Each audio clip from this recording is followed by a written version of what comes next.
My name's Stephen Salter. I'm an emeritus professor at Edinburgh University in engineering. Emeritus means they don't pay you, but they let you have an office and a workshop and things.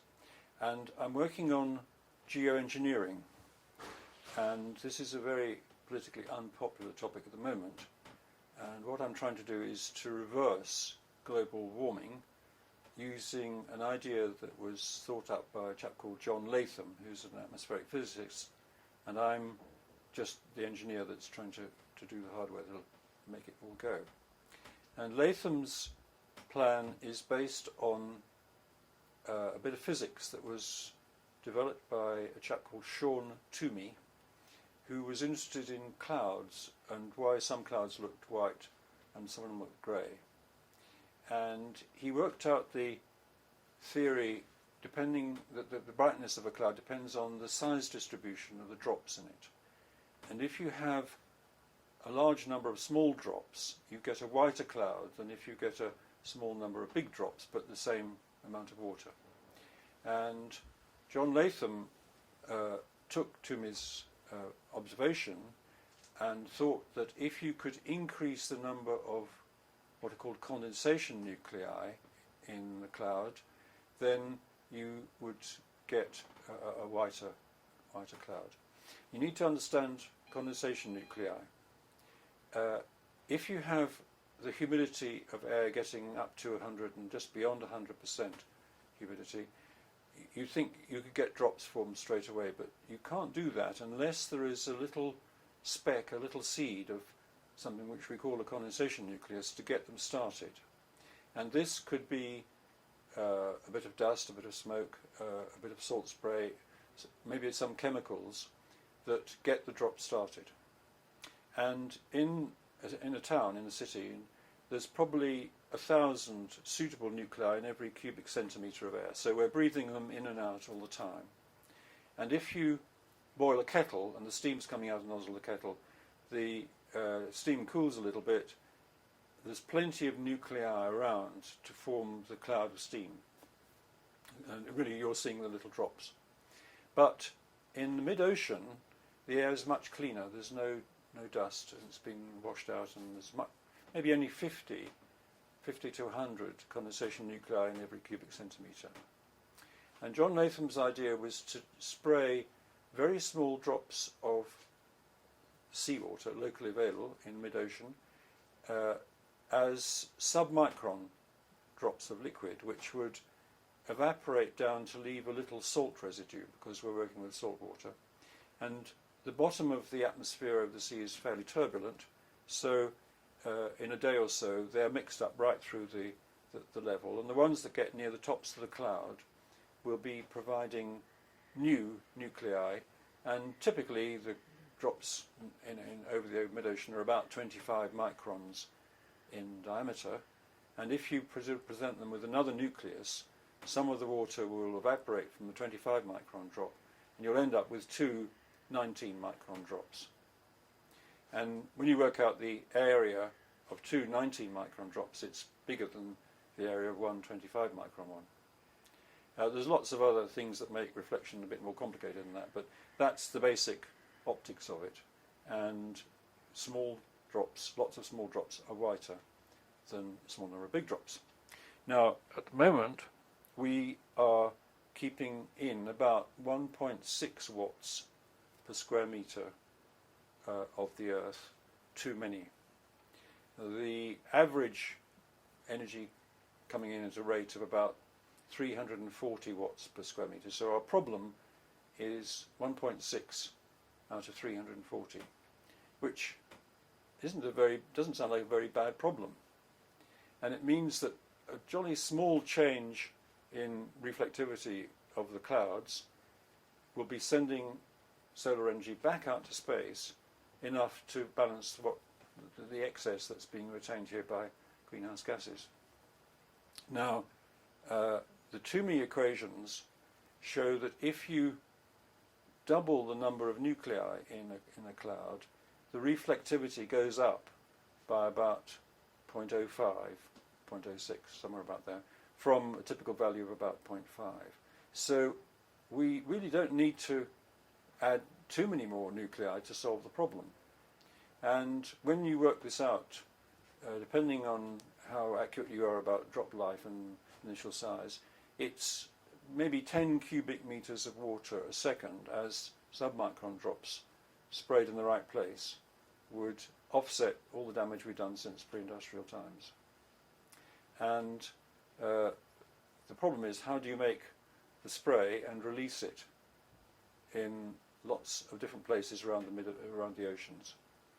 And what I'm trying to do is to make free-ranging, remotely controlled ships driven by the wind, which will generate power by dragging some mechanism through the water, and will use this to pump water through quite exotic filters and then spray it through a very small array of a very large number of very small nozzles to produce drops like a watering can, but much smaller. And in parallel with this engineering work, there's been quite a lot of work with computers running climate models, and they are producing estimates of how much we'd need to spray to get how much cooling. The estimates are scattered over quite a wide range, and there's quite a lot of argument going on between the climate models about how this, how much is needed. But I think we will learn more about climate models, and we'll learn more about how we should choose the places to spray. And I'm confident that we can manage to build enough ships to do the job for perhaps doubling the present amount of carbon dioxide in the atmosphere. It gets harder because each doubling of the number is getting harder and harder to do. So we don't think we can manage more than about twice the present carbon dioxide levels. It might be possible if we really had to, but it's then getting difficult. The first bit is easy. Remember that doubling the condensation nuclei gives you this 0.05, so that's the crucial calculation to do. We've got designs for the ships themselves, the spray mechanisms, and the filtration stuff, which all have to be put together. We've got computer calculations about all the pressures and flow rates and stresses that will arise. We may be able to have enough money to build a tiny little spray mechanism that's just doing a small number of nozzles. But it'll give us a way to confirm the estimates of the pressures and the flow rates. But unfortunately, our political leaders don't want to believe that the problem about climate change is as serious as some people think it is. And so we're having to work with absolutely no money at all, other than what we can afford out of our own pockets. But that, if you've got plenty of time, you don't need all that much money to produce design drawings. Right. Okay? Yep, that's very good. I can overlay quite a lot of slides on that. Yeah. A lot of people have been questioning whether we can do it at the right sort of scale.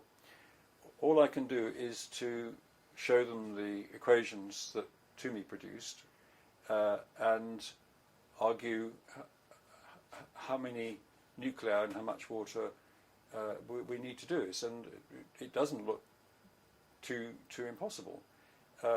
We know that we can make ships go around the world, even with single-handed people running them. We know that we can make drones fly, which is a much harder job than sailing. We don't have to have 100% survival of the ships.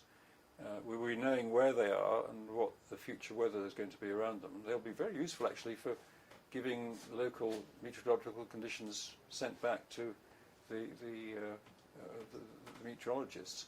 So they're going to help judge weather patterns very well. Typically, we want to have them working in the summer hemisphere, where there's more daylight. So they want to be in the north in June and in the south in December. And the migration is a very attractive feature. I'm not bothered about the survival of the boats because we have many advantages compared with boats with crew on. For example, you don't have to have any hatches and holes and portholes and things which are weak places for water to get in. I am fairly optimistic that we can have a complete capsize and to recover from it, which is difficult to do with trimarans sometimes. Trimarans need a very steep wave to capsize them, but once they've capsized, it's rather difficult to recover. A monohull can usually recover capsize if the keel hasn't been bust off, but trimarans are a bit harder. Nevertheless, we want to have trimarans running on hydrofoils with clever systems to make the hydrofoils have variable pitch and a sort of independent suspension like a road vehicle rather than a rigid cart wheels. The trouble with doing spray on land is that the air is so much dirtier. So to put twice the number of nuclei in means putting in another 1,000 per cubic centimetre rather than another 100. We might be able to do it in the clean air over Canadian and Siberian snowfields if the dust has been sealed in. So we could have ships at sea where we know that the wind is going to blow the spray over the ice and over the snow. That would be possible. But we have to work very much harder to do it over land. The sea is an attractive place to do it. Compared with the costs of rising sea levels and general global warming, your best answer for that is zero. It's free. If you want to estimate what the costs of the ships are, you need to look at the nearest equivalent ship construction program.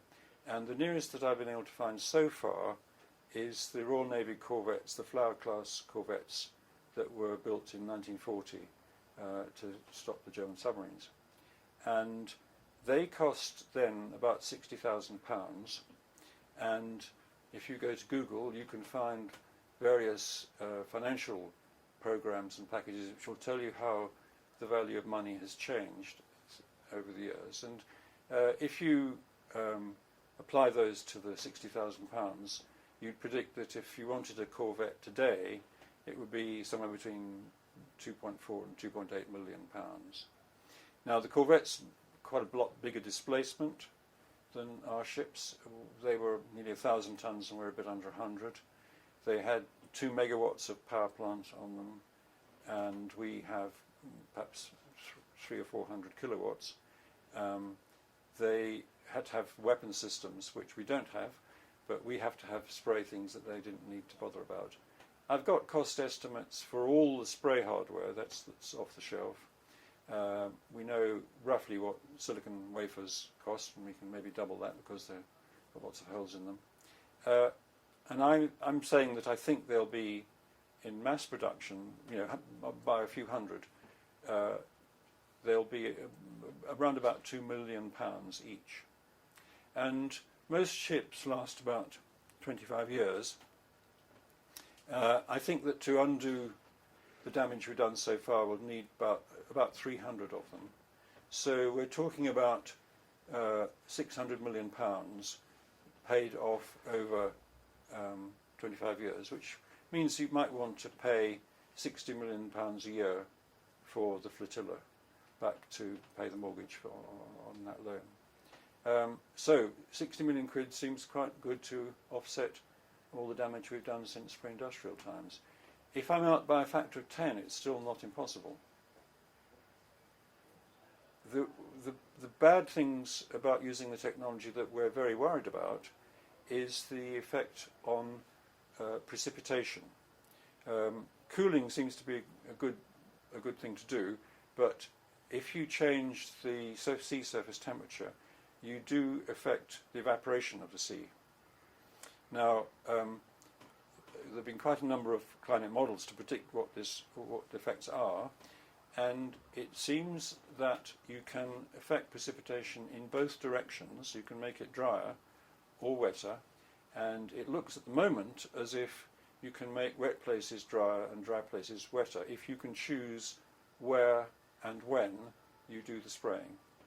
And this means that if you're clever about the way you control it, you can actually be a net benefit to a great many places in the world. Now, we are not sure about this yet, but we can test quite a lot of the predictions with one or two ships, one or two boats, or even static spray sources on little islands, which are in nice, dry, dust-free places. So we can confirm the coefficients that are put into the climate models with really quite a small experiment that you can do maybe without all the ship development. The other thing that we might be able to do is to influence a thing called the El Nino Southern Oscillation. The temperature difference across the Pacific, between South America and Australia, governs the climate and the weather around the world far away from the Pacific in ways that we're beginning to understand, and we might be able to reduce or attenuate a little bit the effects of El Nino and La Nina. The amount of salt we're putting up is a tiny fraction of what is already being put up by breaking waves, particularly along the beach. When waves break, they throw a tremendous cloud of salt water into the air.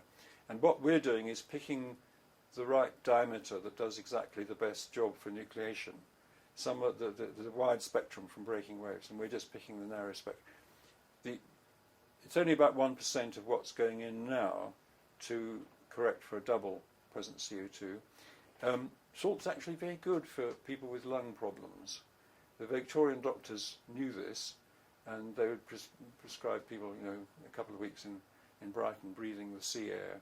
And there's a Polish doctor who noticed that none of his patients who worked down a salt mine ever had any problems with bronchitis or pneumonia. Very, very healthy.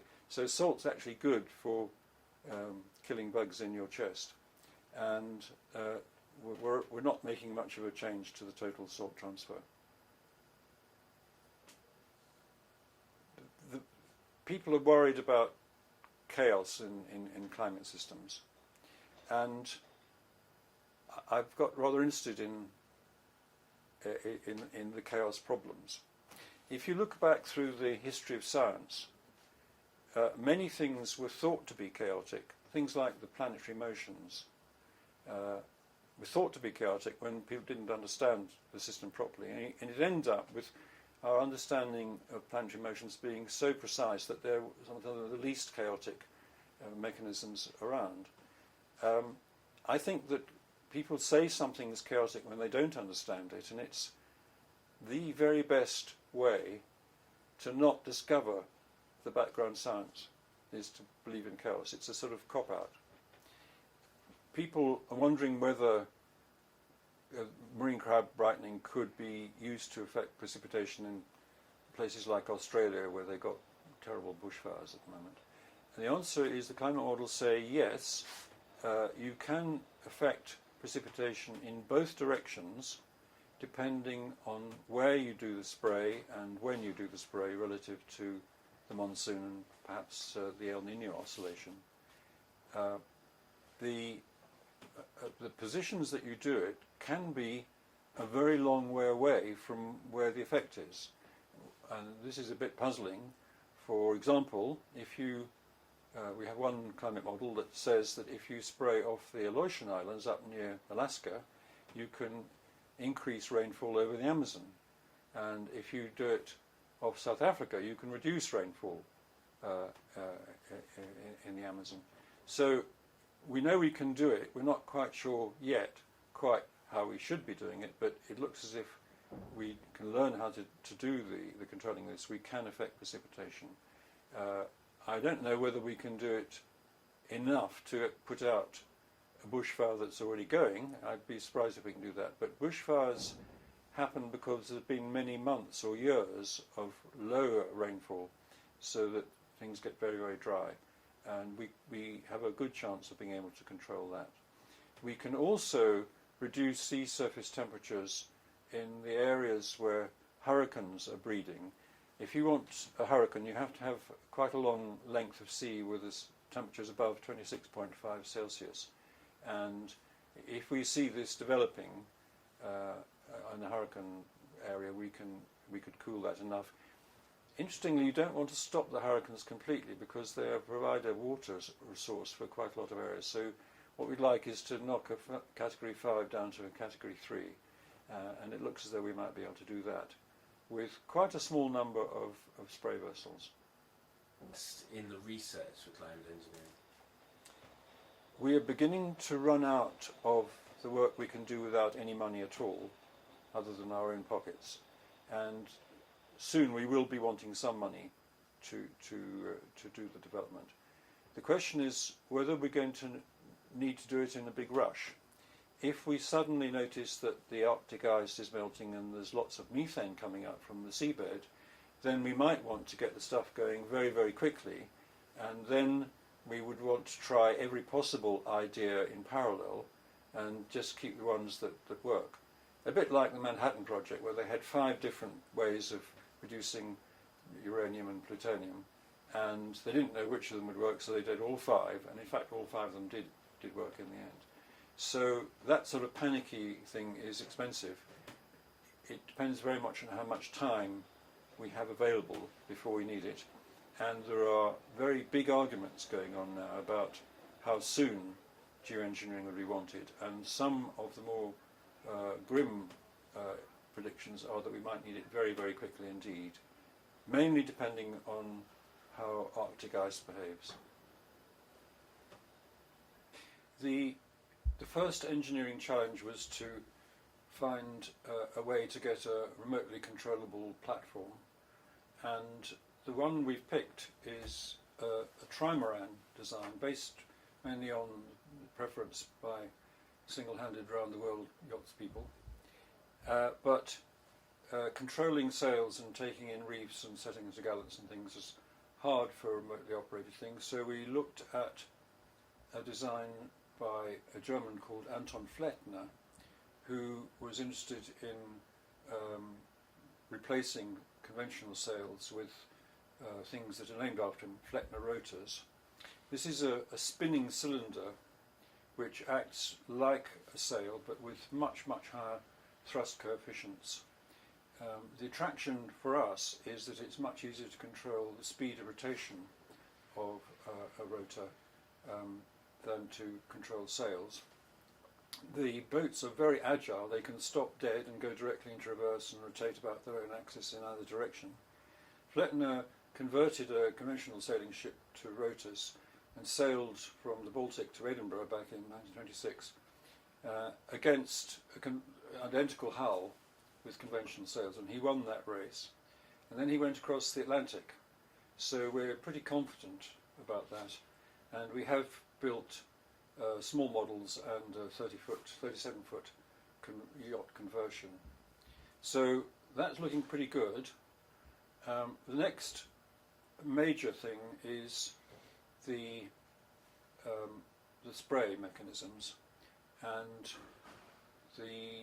we've looked at lots and lots and lots of different ways of making spray, and ended up with a technique that was first studied by Lord Rayleigh back in the 19th century, where you're just putting water through small nozzles. You get a straight jet of water and then it breaks up into drops. But we found that, at least the computer model says that if we can give little extra pulsations of pressure to the jet, we can make the breakup be much more orderly and cleaner and get a much narrower spread of diameters. So ultrasonically excited Rayleigh jets is the proposed drop mechanism, and the nozzles we can make using microfabrication technology.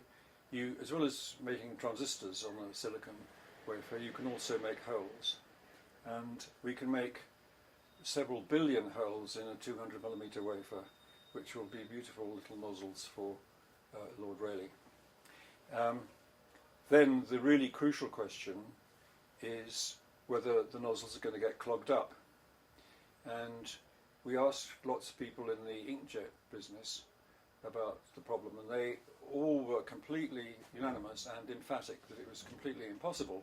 We would never be able to make seawater full of plankton go through nozzles a third of a micron in diameter. And then we talked to people who made water filters for pre-filtration for reverse osmosis. And they said, we're already doing this in enormous quantities, millions of gallons a day, and we're quite sure it'll work. So the inkjet guys don't believe in reverse osmosis, and the reverse osmosis guys don't believe in inkjets. When you think about the problem of an inkjet, which has got to have solid pigments in a liquid, it's got to be stored for weeks and weeks and then work first dot. Any single clogged nozzle is going to spoil the image. You've got to have something that's dry within a few seconds of being printed. It really is a much more difficult problem, and I'm full of admiration for people who can make inkjet printers. But the key to doing the nozzle is to have filters which are backflushed. And what we have is a bank of 8 separate filter modules, and one of them is always taking a fraction of the water from the others in the wrong direction to clean itself out. And the filter people say they can give us a guarantee for 5 years of operation, and they'd hope they'd last for 10 years. So those are the real key problems, and what I have to do is to make a tiny fraction of the wafer chip with nozzles in and produce some filtered salt water and show that I can backflush them properly without them getting clogged. That I can probably manage to do out of my own pocket. When I want to do complete wafers, then it starts getting a bit more expensive. People have criticised marine cloud brightening because they say it's patchy. I would argue that this is a very big attraction for it, that you can choose when and where and how long and how much you want to do the controlling. We know that if you do uniform treatment, you get patchy results, and I'm arguing that if you understand the mechanism properly, you can get either a uniform result or a non-uniform one of your choice. And we have been working on a modification to the way climate models are run, which we think will give us an everywhere to everywhere transfer function with respect to the monsoon season and the El Nino phase and so on, of what happens anywhere in the world if you spray anywhere in the world. And this uses what are called pseudo-random sequences of spraying or not spraying, increasing or reducing the concentrations of nuclei in the model. And this technique seems to work, but it's a bit of a job to get climate models to use it. I badly want to get different models doing the same sorts of experiments to produce the same sort of transfer functions, and then if they agree, we get a lot more confidence in them. Climate models at the moment give you rather a wide spread of results, and we would like to narrow that spread.